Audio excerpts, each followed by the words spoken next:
Yang pertama tadi soal basis dukungan, bahwa PKS, PKB memiliki kelebihan dan kekurangan masing-masing di dalam basis dukungan. Tentu justru perbedaan inilah yang akan saling memperkuat dan insya Allah menjadi modal pemenangan pasangan ini, pasangan Amin. Yang kedua, kita sudah punya track record di DPR bersama PKS, tidak pernah mengedepankan politik identitas, tapi kita tidak bisa melepas dari identitas masing-masing.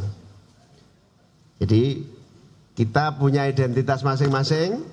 Identitas saya dari Jawa Timur, Pak Saihu dari Jawa Barat. KTP-nya sama-sama Jakarta barangkali. Itu identitas kita. Kami di DPR bertahun-tahun dan kami sama-sama tidak pernah mengadu identitas, tetapi kami punya identitas masing-masing yang insya Allah akan menjadi kekayaan. Perbedaan itu memperkaya dan memperkuat kebinekaan Indonesia. Amin.